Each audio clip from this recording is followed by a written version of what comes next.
आज आम्ही आयुक्तांना निवेदन दिले या ठिकाणी की मागच्या जी तहकूब झाली सभा त्याच्यामध्ये कर्जाचा विषय होता। मुळात विषय असा आहे की मुख्यमंत्र्यांपेक्षा भारी केबिन 3 कोटी रुपये खर्च केला त्या केबिनवर।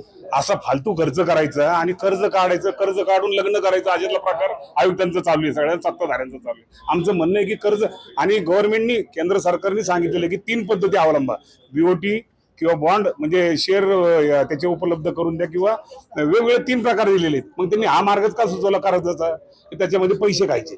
आयुक्तांची जर पाहिलं केबिन तर त्यांचे म्हणजे मुख्यमंत्री जर म्हणतील मी मुंबईला नाही बसत मी नगरला बसतो म्हणतील, एवढी भारी केबिन केली, 3 कोटी रुपये खर्च केला। आणि हा जनतेचा पैसा आहे, लोकांना इथं सुविधा नाही, पाणी नाही, 6वं वेतन नाही, 7वं वेतन नाही, कर्मचाऱ्यांना 150 कोटी रुपये लाईट बिलाचे थकलेले आहेत, पाण्याचे थकले, महाराष्ट्र जीवन प्राधिकरणाचे 50 कोटी रुपये थकलेले आहेत। एवढं सगळं 700 ते 800 कोटी रुपयाचं आज कर्ज आहे महापालिकेवर, दे नाही 800 कोटी रुपयाच्या आसपास दे नाही, अजून कर्ज काढून काय म्हणजे महापालिका पूर्ण डुबवायची आणि जी बँक कर्ज देणार आहे ती पहिले डुबणार आहे। आमची मागणी आहे कर्ज न काढता वेगवेगळे मार्ग आहे, त्याला आम्ही काय म्हणलं डिझाईन द्या, प्लॅन द्या आणि त्याच्यावर बुकिंग करा आणि त्यांनी बांधा।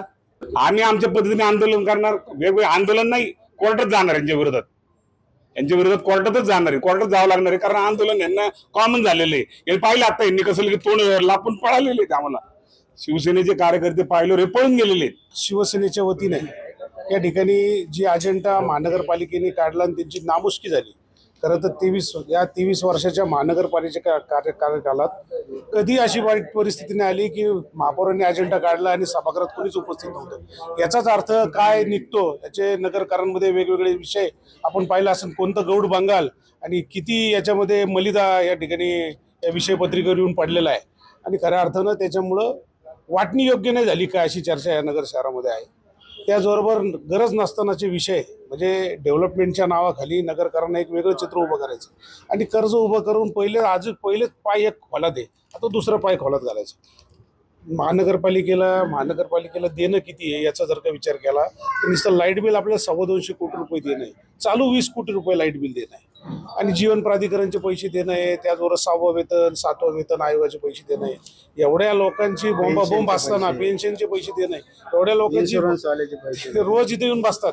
LED वाल्याला रुपये दिला नाही आपण, ज्या नगर शहरात 30-35 हजार LED लावले ना त्याला पैसे देणं बाकी। आणि अशा याच्यात आपण या गोड अशा काहीतरी वेगळा विषय काढून या नगरकरांना येड्यात काढायचं काम यांनी बंद करावं।